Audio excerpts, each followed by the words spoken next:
그럼 첫 번째 영상에서 설명드린 여행시 에티켓에 이어서 이번 영상에서는 일상생활 속에서 지켜야 할 글로벌 에티켓에 대해서 살펴보겠습니다.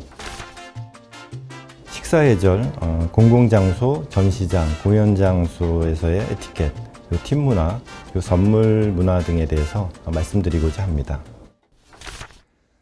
자, 이제 실제 우리가 마주치는 상황에서 어떻게 행동하는 것이 글로벌 에티켓에 부합할지 함께 알아보겠습니다. 첫 번째로 식사 예절에 대해서 설명하는 것으로 시작하겠습니다. 식사 예절은 영어로 하면 테이블 매너즈라고 하는데요. 우리가 흔히 떠올리는 그런 서양식 식사 예절부터 살펴보도록 하겠습니다. 만일 공식 연회장 또는 고급 레스토랑 같은 데 가서 정찬 코스로 식사를 하는 경우라면 여러분 앞에 사진에 나와 있는 이런 식으로 식기들이 세팅되어 있을 겁니다. 아마도 여러 경로를 통해서 이러한 경험을 해보신 분들도 있을 줄로 압니다. 그래도 이 식기의 종류가 아주 많아서 헷갈리시는 분들도 계실 텐데요. 사실 알고 보면 비교적 간단하다고 할 수 있습니다. 서양식 코스 요리는 에피타이저라고 하는 전체 요리, 그리고 메인 메뉴, 그 디저트, 후식 순서로 이루어집니다. 여기서 이제 접시에 대해서는 크게 걱정하지 않으셔도 좋을 것 같습니다. 일반적으로 위에서 아래로, 이제 바깥에서 안쪽으로 테이블 가운데에 접시가 여러 개 이제 놓여질 수가 있습니다. 그래서 위에 놓여진 접시가 이제 샐러드 접시이므로 먼저 사용하시고 메인 메뉴가 나오면 그 밑에 있는 접시를 사용하면 됩니다. 별로 이렇게 복잡하지는 않아요. 더구나 서빙하는 사람이 이런 그 코스마다 접시를 또 치워주기 때문에 특별히 신경을 쓰지 않아도 될 것 같습니다. 근데 포크와 나이프, 스푼도 마찬가지로 자연스럽게 쓰면 되는데요. 코스에 따라 사용하는 그 식기를 바깥쪽부터 세팅을 해 두었기 때문에 바깥쪽에 놓여 있는 것부터 이제 차례로 사용하시면 됩니다. 그래서 식사하는 사람의 그런 편의를 많이 신경 쓴 그런 세팅이라는 점을 알 수 있죠. 그래서 테이블에 여럿이 이제 착석하는 형태로 해서 식기가 나란히 세팅되어 있을 때 이 빵 접시와 이제 물잔이 누구 것인지 좀 혼동이 되는 경우가 있습니다. 다른 사람의 빵 접시를 침범하면은 안 되겠죠. 사진에서 보시는 바와 같이 빵 접시는 좌측에, 물잔이나 와인잔 등은 이제 우측에, 오른쪽에 이제 배치되어 있습니다. 그래서 저희가 한마디로 하면 좌빵 우물. 그래서 우측에 물, 좌측에 빵. 그래서 좌빵 우물. 잘 기억해 두시기 바랍니다. 먹는 사람이 이렇게 편하게 되어 있는 그런 세팅이긴 하지만은 식사를 하면서 저희 몇 가지 조심해야 할 사항들이 있습니다. 첫 번째로 냅킨은 이렇게 펼쳐서 무릎 위에 두고 입과 손만 이렇게 가볍게 닦는 용도로 사용해야 합니다. 두 번째로는 식사 중에는 다리를 꼬거나 입술, 귀, 코 등 얼굴을 자주 만지지 않도록 합니다. 셋째, 식사 중에 자리를 뜨거나 혹은 식탁에서 시계라든가 핸드폰을 자주 들여다보지 않도록 해야 합니다. 특히 프랑스나 이 남유럽 국가들에서 식사 시간이라는 것은 단순히 밥을 먹는 것이 아닙니다. 서로 대화를 하면서 친교를 나누는 시간인데요. 그래서 이러한 그 행동들, 시계를 자주 본다거나 핸드폰을 들여다본다고 하는 경우는 그들에게는 친교의 거부로 받아들여질 수도 있어서 또 주의가 필요합니다. 정 급한 사정이 있는 경우에는 당연히 정중하게 양해를 구하고 잠시 자리를 비우고 일을 해결하면 될 것 같습니다. 넷째로는 이 나이프, 포크를 들고 사람이나 물건을 가리키지 않습니다. 그 자체로 무례한 행동일 뿐만 아니라 또 위협적으로 받아들여질 수도 있습니다. 다섯째, 소형 휴대품, 장갑이나 부채, 핸드폰 등 이런 것들을 테이블 위에 두지 않아야 합니다. 이 자체로도 에티켓에 부합하지 않은 그런 것뿐만 아니라 또 집이 아닌 식당에서는 소매치기라든가 도난의 위험도 있으므로 가방에 넣어두고 따로 맡기는 편이 낫습니다. 지금까지 아주 표준적인 서양식 테이블 매너즈를 살펴봤다면 이제는 보다 좀 다양한 문화권의 식사 예절도 알아보도록 하겠습니다. 우선 우리와 아주 가까이 있는 나라부터 살펴볼까요? 화면에 보시는 것은 이제 일식이죠. 그래서 일본의 이제 식사 예절을 말씀드리고자 합니다. 그래서 일본은 젓가락을 사용한다는 측면에서 우리와 좀 비슷하지만 젓가락에 관해서 꽤 자세한 그런 식사 예절을 가지고 있습니다. 이걸 일본어로는 기라이바시라는 밥상 예절인데요. 직역을 하면 실은 젓가락이라고 한답니다. 그래서 몇 가지만 좀 알아보겠습니다. 우선 다다키바시는 젓가락으로 그릇을 두드리는 행동을 가리키는데요. 젓가락으로 그릇을 두드리면 귀신이 나온다는 그런 속설이 있다고 합니다. 다음으로 와타시바시는 식사 도중 그릇에 젓가락을 올려놓는 행위를 뜻하는데요. 이는 식사가 끝났다는 의미로 이해가 된다고 합니다. 그래서 오해의 소지를 없애기 위해서는 이 젓가락 사용을 잠시 멈추는 경우에 그릇 대신에 젓가락 받침대 위에 올려놓는 것이 좋습니다. 또 지카바시라는 게 있는데요. 이 함께 먹는 음식을 개인 젓가락으로 집는 행위입니다. 하지 말아야 된다는 거죠. 그래서 일본은 기본적으로 개인용 밥상에 식사를 하고 함께 먹는 음식은 공용 젓가락으로 사용하여 집도록 되어 있습니다. 큰 냄비나 대접에 음식을 담아서 함께 나눠 먹는 우리 한국 문화하고는 좀 다른 것 같습니다. 한국에서도 요즘은 위생 문제를 고려해서 식당에서 집게나 국자 등을 제공하는 경우가 많은 것 같습니다. 이외에도 여러 식사 예절들이 있는데요. 이를테면 젓가락을 가로로 놓아야 한다는 점이 우리와 다릅니다. 일본에서는 젓가락을 이제 세로로 놓으면 젓가락의 뾰족한 끝이 상대방을 겨누게 돼서 위협적으로 느껴지기 때문이라고 합니다. 그리고 여러 매체를 통해서 보셨을 수도 있는데요. 일본에서는 밥그릇과 국그릇을 손에 들고 입에 가까이 가져가서 먹습니다. 왜냐하면 일본에서는 밥이나 국을 먹을 때도 숟가락을 사용하지 않고 젓가락을 사용하기 때문이죠. 그래서 이것 또한 우리와는 좀 다른 모습인 것 같습니다. 또한 우동이나 라면 등 면류를 먹을 때 그 소리를 내면 일본에서는 음식이 맛있다라는 이제 그런 의미가 된다고 합니다. 그래서 음식이 맛있다면 마음 놓고 후루룩 소리를 내면서 즐기시면 된다고 합니다. 우리랑은 조금 다른 것 같죠? 다음에는 우리와 또 가까운 이웃나라 중국의 식사 예절입니다. 첫 번째로 원형 테이블과 관련된 예절인데요. 화면에 보이는 원형 테이블, 고급 중식당을 생각하면 딱 떠오르는 그런 전형적인 모습인 것 같네요. 가운데 부분을 돌려서 먹고 싶은 음식을 가져다가 먹는데 요리가 자기 앞에 왔을 때 가까이 있는 것을 집어 먹어야 합니다.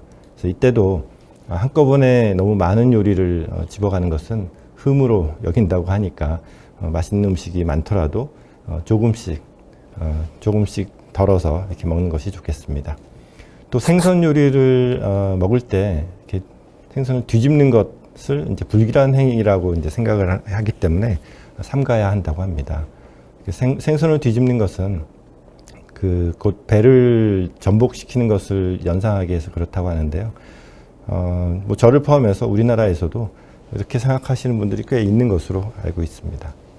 세 번째는 술과 관련한 에티켓입니다. 중국에서 술은 단순히 기분을 좋게 하는 것 이상으로 사교에서 아주 큰 의미를 가지고 있다고 합니다. 그 부분은 우리랑 비슷한 것 같네요. 그래서 상대에게 이제 술을 먼저 따라주는 것이 예의인 점도 이제 비슷한데요. 한 가지 좀 차이점이 있다고 하면 우리나라에서는 술잔이 비어야 술을 따라주는 것이 예의고 술이 남아있는데 따라주면 이렇게 첨잔이라고 해서 좀 좋지 않게 보는 경우도 있습니다. 그런데 중국에서는 이 첨잔이라는 것이 일상적인 행위라고 합니다. 그래서 내 잔에 술이 있는데 또 채워준다고 해서 당황할 필요는 없고요. 또는 상대방 그 잔이 비어 있을 때 잔을 채워주는 것이 하나의 에티켓이라고 하겠습니다. 마지막으로는 직접적인 식사 예절에 관련된 것은 아니지만 사업차 중국 사람들과 이제 식사를 하게 되는 경우에 중요한 것이 하나 있습니다. 중국에서는 먼저 친구가 된 후에 사업을 한다 이런 말이 있다고 합니다. 그래서 많은 중국인들은 먼저 사람 대 사람으로 충분한 친밀한 관계를 형성한 이후에야 함께 일을 할 수 있다 이렇게 생각한다고 합니다. 따라서 혹시 중국 사람과 일을 함께 하게 되신다면 처음 만나서 이제 식사를 하면서는 일 얘기로 바로 직행하는 것보다는 우선 상대방과 친해지는 데 주력하시는 것이 비즈니스를 더 효율적으로 하는 데 도움이 될 것 같습니다. 이외에도 다른 나라마다 좀 독특한 식사 예절이 있는데요. 우리 국민들께서 자주 가시는 나라들 위주로 한번 살펴보겠습니다. 우선 태국입니다. 태국도 일본과 마찬가지로 그릇 위에 젓가락을 올려두지 않는다고 합니다. 그래서 한국에서는 식당에서 테이블이 조금 지저분해 보이는 경우에 그릇 위에다가 이제 수저를 올려놓는 경우가 종종 있는데 태국에서는 삼가야 할 행동입니다. 또한 태국에서는 포크가 음식을 찍어서 먹는 도구가 아니라 숟가락에 음식을 얹어 먹을 때 또는 숟가락에 묻은 음식을 떼어낼 때 사용하는 도구라고 하는데요. 약간 좀 의외인 것 같습니다. 다음으로 필리핀의 식사 예절도 한번 알아보겠습니다. 필리핀에서는 일반적인 식사 예절과 다르게 트림을 크게 하는 것이 신뢰가 되지 않는다고 합니다. 이게 오히려 아주 음식이 맛있다 이런 표현이라고 합니다. 필리핀 말고도 이런 그 트림을 하는 것이 신뢰가 아니라 필리핀처럼 음식이 정말 맛있다 이런 표현하는 나라가 좀 있는 것 같습니다. 따라서 식사를 하다가 옆 사람이 트림을 한다고 하더라도 전혀 당황할 필요는 없을 것 같습니다. 그리고 필리핀에서 음식을 권유받으면 거절하지 않는 것이 예의라고 합니다. 그래서 손님을 생각해서 이제 권유하는 것이니까 정말 배부른 경우가 아니라면은 감사한 마음으로 드시는 것이 좋을 것 같습니다. 마지막으로 인도의 식사 예절입니다. 요즘에는 식당을 중심으로 해서 포크나 나이프도 많이 사용하지만 일반적으로 인도에서는 주로 손으로 식사를 한다고 합니다. 따라서 식사 전후로 손을 씻는 게 매우 중요한데요. 또한 식사를 할 때는 반드시 오른손으로 또 식사를 해야 한다고 합니다. 왜냐하면 인도에서는 왼손은 불결한 일을 할 때 그런 쓰는 손이기 때문이라고 하죠. 또한 인도는 프랑스나 남유럽의 경우와는 좀 다르게 식사할 때 대화를 거의 하지 않는다고 합니다. 꼭 필요한 말만 하는 거죠. 왜냐하면 인도 사람들은 음식에서 청결을 굉장히 중요하게 생각하고 또 다른 사람의 침에 대한 그 터부를 가지고 있는데 말할 때 혹시나 이 침이 튀어서 상대의 음식을 더럽힐 수 있다라고 생각하기 때문입니다. 다음으로 세계의 공공장소에서의 에티켓을 알아보겠습니다. 우선 가장 기본적이면서도 중요한 것은 줄서기가 아닌가 싶습니다. 줄서기 문화도 이제는 선진국에만 해당되는 얘기가 아닌 것 같고요. 세계 어느 나라에서나 줄을 잘 서는 것은 하나의 기본적인 에티켓으로 자리를 잡아가고 있는 것 같습니다. 특히 관광지에서 줄을 잘 서느냐 아니냐는 우리 한국 국민의 수준을 보여주는 것이기 때문에 더욱 중요하다고 생각합니다. 우리나라도 현재 줄서기 문화가 잘 정착이 되어 있는 편이기 때문에 크게 문제되지는 않을 것 같습니다. 그런데 아직 우리나라에는 좀 잘 정착되지 않은 공공장소 에티켓이 하나 있습니다. 그게 뭐냐 하면 바로 뒷사람을 위해 문을 잡아주기인데요. 제가 프랑스, 이탈리아, 스위스 등 이런 유럽에서 근무하면서 생활할 때 아주 인상 깊었던 그런 점입니다. 그 사람들이 이제 건물이나 지하철을 드나들 때 문을 열고서 뒤를 이렇게 한 번씩 돌아봅니다. 만약 자기 바로 뒤에 이제 따라오는 사람이 있다면 그 사람을 위해서 문을 이제 잡아주기 위해서 그렇게 하는 것이더군요. 그래서 뒷사람이 가까이 있다면 잠시 여유를 갖고 문을 잡고 기다려주고 또 땡큐라든가 그런 감사 인사를 주고받으면 여행길이 매우 기분이 좋아질 것 같습니다. 제 개인적인 견해로는 이것이 우리나라에도 하나의 에티켓으로 자리 잡았으면 합니다. 사실 한국에서 이런 빌딩 같은 곳에 들어가거나 나올 때 바로 제 앞에서 문이 쾅 하고 닫혀가지고 다시 아주 힘을 줘서 열었던 경험 여러분들도 아마 가지고 계실 것 같습니다. 우리가 빨리빨리 문화가 있다 보니까 뒷사람 문 잡아주기 하느라고 기다리는 것이 시간 아깝다고 이제 생각할 수 있는데요. 조금만 좀 배려심을 발휘하면 뒷사람의 불편함을 좀 줄여줄 수 있고 나도 나중에 그런 상황에서 도움을 받을 수가 있을 것 같습니다. 그러면 이 각박한 일상 속에서 따스한 온기가 조금이나마도 늘어나는 그런 효과도 나올 수 있지 않을까 생각해 봅니다. 또 다른 하나로는 침 또는 씹던 껌을 뱉거나 쓰레기를 아무데나 이제 버리는 것도 주의할 필요가 있습니다. 요즘에는 우리나라에서도 뭐 침을 대놓고 뭐 뱉는 것은 별로 뭐 이렇게 보기는 어렵고 예의에 어긋난다는 인식이 이제 자리 잡았지만, 길을 걷다 보면 바닥에 마구 버린 껌자국이 남아 있는 것을 보면 좀 아쉬운 마음이 들기도 합니다. 많은 외국에서는 우리가 생각하는 것보다 이 또 침 뱉는 행위 같은 것이 아주 무례한 행위로 간주되고 심지어는 이제 처벌을 받기도 하는데요. 예컨대 싱가포르 같은 나라에서는 침을 뱉었다 걸리면 벌금이 부과되니까 주의해야 될 것 같습니다. 싱가포르에서는 껌을 소지하는 것도 불법이라고 합니다. 특히 싱가포르 방문 시에는 아마 유의하셔야 할 듯 합니다. 해외여행을 하게 되면 꼭 들리게 되는 곳 중에 하나가 그 나라의 이제 유명한 사원이나 뭐 성당, 교회 등 이런 종교적인 이제 건축물이죠.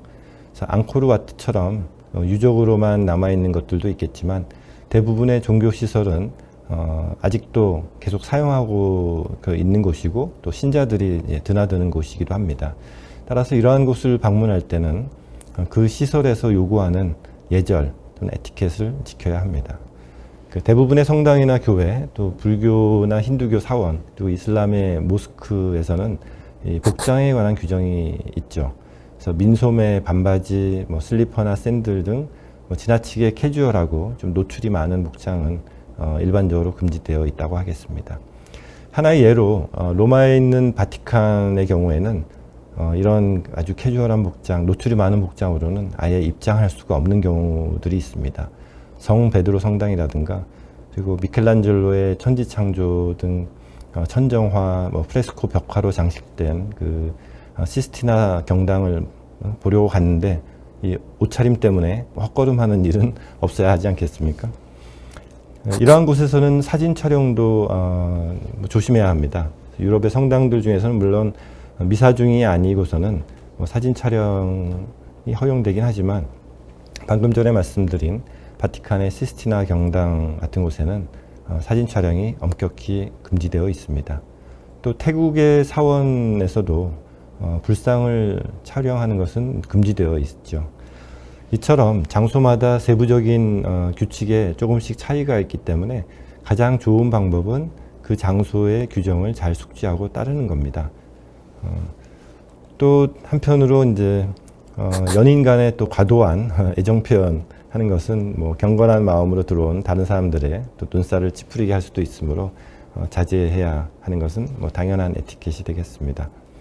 그리고 태국에서는 여성은 승려와 접촉을 해서는 안 된다 하는 뭐 그런 것도 있다고 합니다. 참고하시면 좋겠습니다. 다음으로 공공시설에 대한 훼손의 가장 대표적인 예가 이제 낙서라고 할 수 있는데요. 현대 사회에서는 뭐 그래피티라고 해서 이것을 예술의 경지로 뭐 승화된 경우도 있고, 또 특정한 공간을 제공해서 낙서를 하고 싶은 그런 욕망을 또 충족시켜주는 그런 경우도 있긴 합니다. 하지만 어쨌든 우리 한국의 글로벌 시민들은 우리 해외여행 시 공공시설이나 이런 관광지의 가치 또는 미관을 훼손하지 않도록 주의했으면 좋겠습니다. 다음으로는 전시 및 공연 에티켓입니다. 대부분의 박물관이나 미술관에서 공통적으로 지켜야 할 기본적인 에티켓은 정숙하는 것입니다. 큰 소리 내지 않고 조용히 관람하는 것이죠. 또한 관람 동선을 따르는 것 역시 질서 있는 관람을 위한 기본 중에 기본 에티켓인데요. 특히 줄서기를 중요하게 여기는 서양에서는 더욱 신경 쓰는 것이 좋습니다. 이 밖에도 여러 가지 이제 생각해야 할 점들이 있겠지만, 사실 전시장에서는 기본적으로 안내판에 써 있는 대로 하면 큰 문제 없이 전시를 즐길 수 있을 것 같습니다. 어떤 곳에서는 카메라 촬영에 대해 전부 허용하는 것도 있고, 플래시만 터뜨리지 않으면 허용되는 그런 것도 있고, 아예 모든 촬영을 금지하는 것도 있습니다. 그리고 음식물의 경우에는 대체로 금지하지만 생수나 음료수 정도는 이제 허용하는 것도 있습니다. 그래서 일반적으로 그 입장하는 곳에 안내문이 배치되어 있습니다. 그래서 하지 말아야 할 행동을 알려주는 것인데요.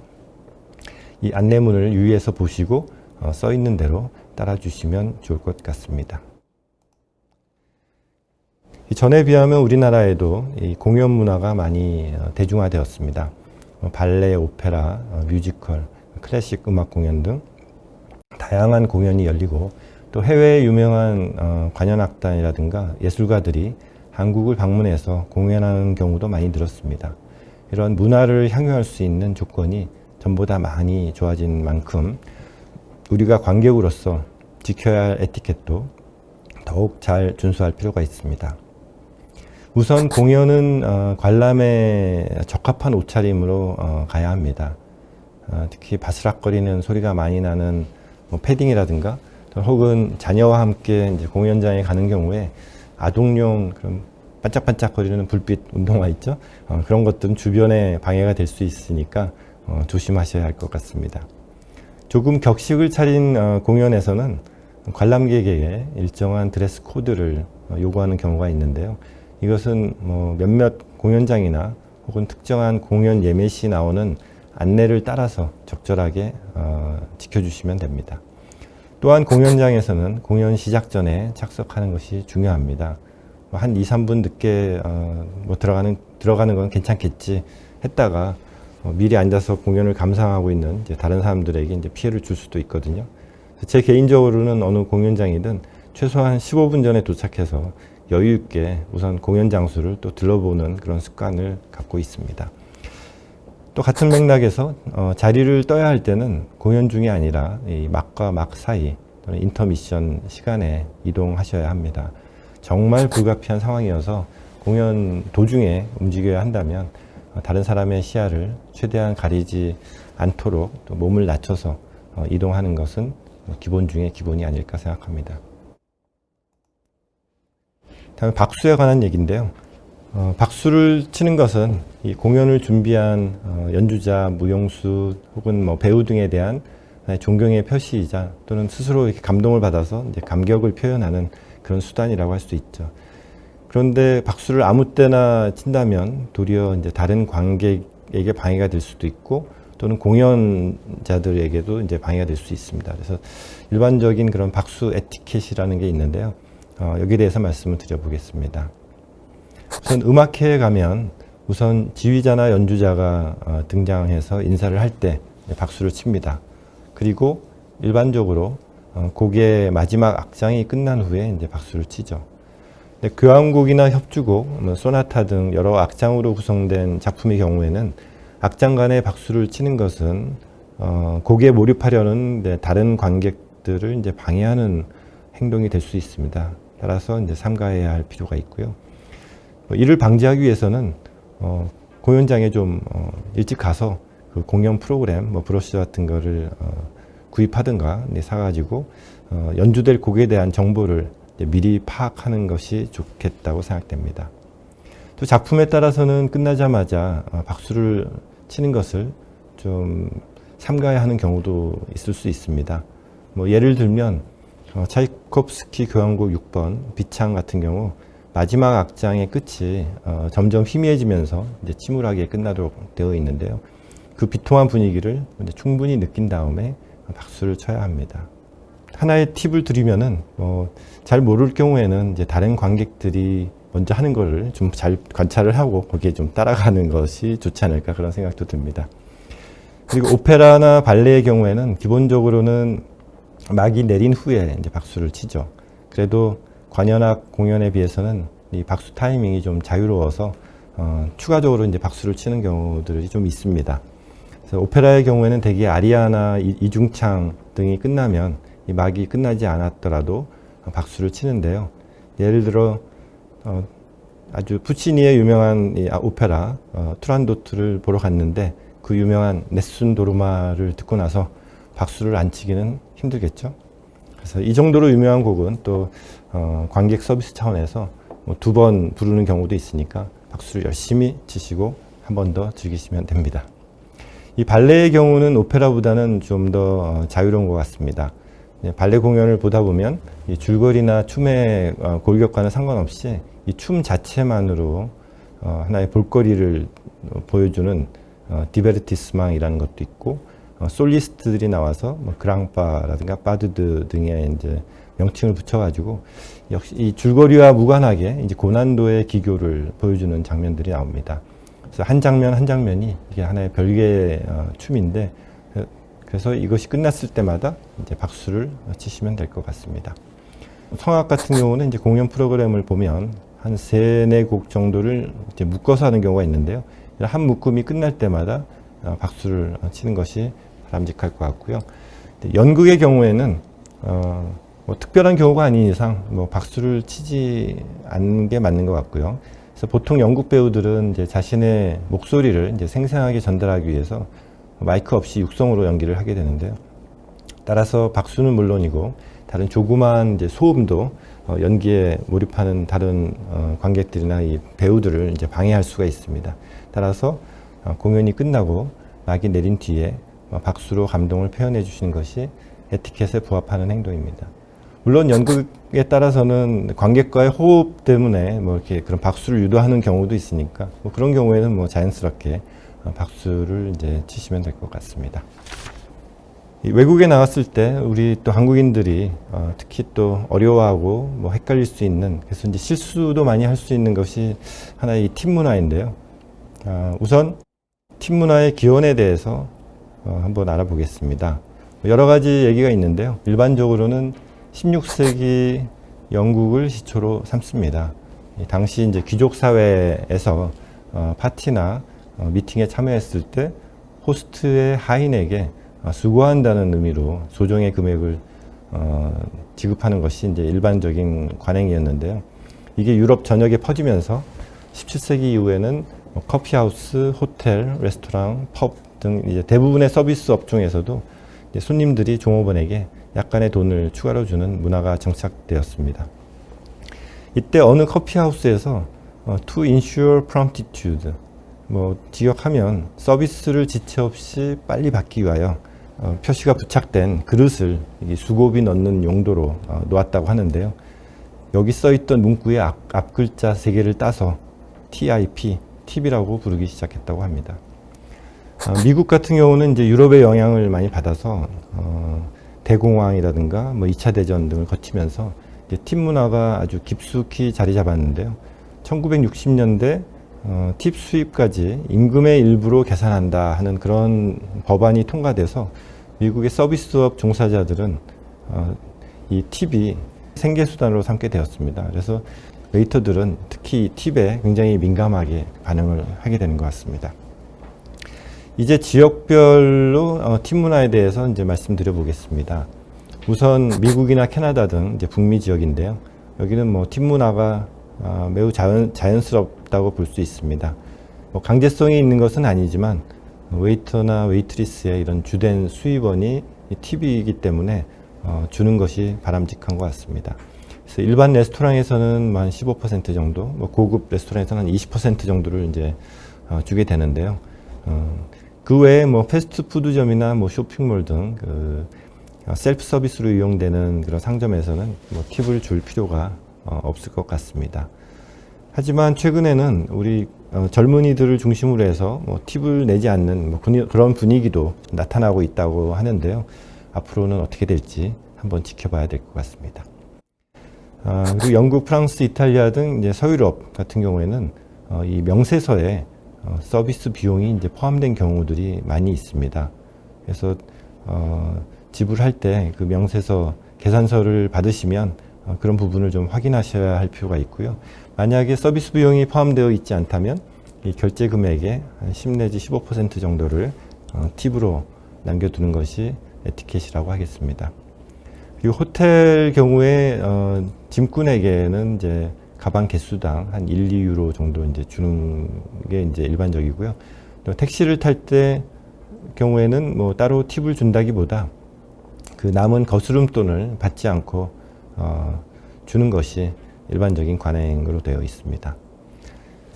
그리고 아시아를 보면 이제 중국과 일본은 우리나라와 뭐 상당히 유사해서 이 팁 문화가 일반적이지 않은 것 같습니다. 그래서 팁을 주는 것이 오히려 무례한 것으로 여겨질 수도 있습니다. 한편 홍콩과 인도는 영국의 이제 식민지였을 때 이런 팁 문화가 유입되었기 때문에 이러한 곳에서는 한 10 내지 15% 정도를 팁으로 주면 좋을 것 같습니다. 그리고 필리핀이나 이제 베트남 등 여러 이제 동남아시아 국가에서도 그 식민지 모국의 영향을 받아서 이제 팁 문화가 좀 발달했다고 할 수 있는데요. 따라서 이런 곳 나라들을 방문하는 경우에는 택시나 음식점, 호텔 등에서 팁을 주는 것이 바람직할 것 같습니다. 특히 필리핀은 미국의 영향을 많이 받았기 때문에 팁 문화가 발달해 있는데요.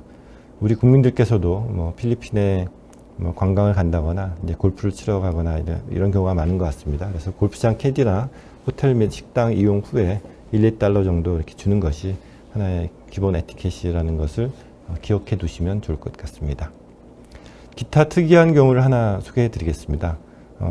드라마 꽃보다 남자 촬영지로 우리에게도 많이 알려진 남태평양의 뉴칼레도니아가 속한 그 멜라네시아 문화권에서는 이 선물을 받으면 반드시 보답을 하는 것이 예의라고 이렇게 한답니다. 그래서 멜라네시아에서 사람들은 그 팁을 받으면 되려 반드시 어떤 보상을 해줘야 하는 것으로 생각을 해서 매우 당황해 하기도 한다고 합니다.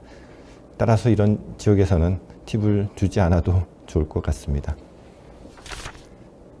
다음 마지막으로 선물 에티켓에 대해서 말씀드리겠습니다. 외국인 친구나 사업 관련자의 집을 방문하는 경우가 왕왕 있을 수 있습니다. 그럴 때 이제 초대해 준 것에 대한 감사의 의미로 선물을 챙겨가는 것이 기본인데요. 선물을 줌에 있어서도 이 나라마다 예절이 다르기 때문에 주의해야 할 점이 있습니다. 일반적으로 우리 국민들께서 자주 방문하시는 나라를 중심으로 정말 이거 안 지키면 큰 모욕 혹은 신뢰가 되겠다 하는 그런 것 위주로 간략하게 몇 가지만 소개해 드리겠습니다. 일본의 경우 우리와 대체로 이제 비슷하다고 할 수 있는데요. 주의할 점은 이 선물을 검은색이나 흰색으로 포장하면 안 된다고 합니다. 그리고 칼과 거울은 선물하지 않는다고 하죠. 특히 일본에서 칼 선물은 관계의 단절을 의미할 수 있다고 합니다.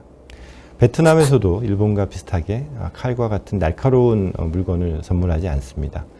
그 이유는 날카로운 물건은 사랑이 깨짐을 의미하기 때문이라는군요. 중국에서는 일단 친구나 비즈니스 등 일반적인 관계에서 선물을 할 때는 성의를 담은 과일, 꽃, 특산물 등 뭐 어떻게 보면 우리와 비슷하게 이제 선물하면 될 것 같습니다. 근데 이때 중요한 것이 개수라고 할 수 있습니다.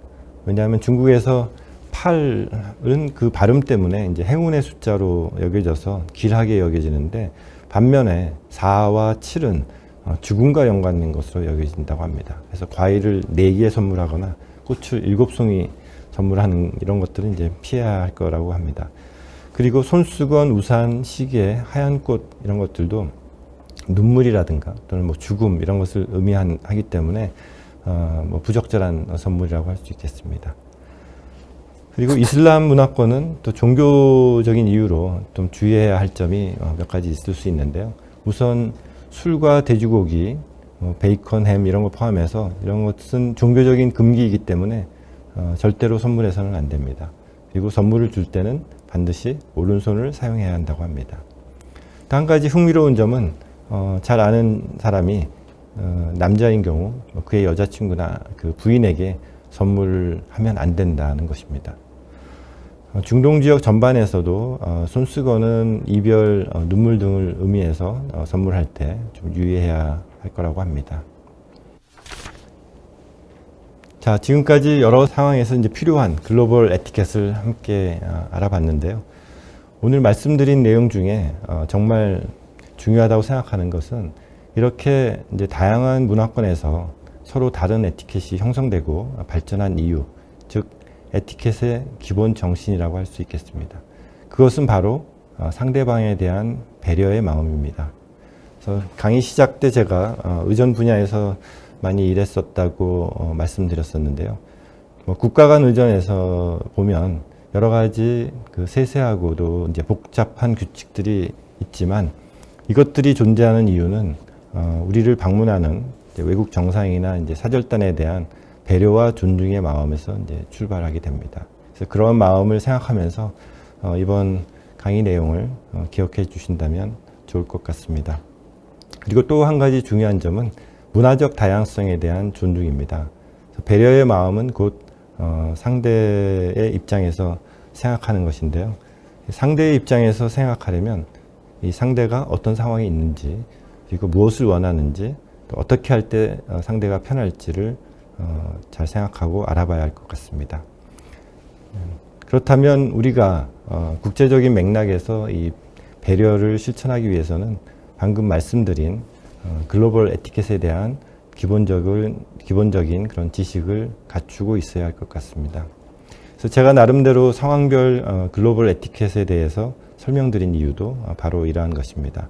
아는 것이 힘이다 라는 말이 에티켓에서는 진리가 될 수 있겠습니다. 마지막으로 한 말씀 더 드리자면 여러분께서 제 강의를 통해 글로벌 에티켓의 기본 정신을 새기고 문화적 다양성을 존중하는 가운데 글로벌 에티켓을 실천하시기를 희망합니다.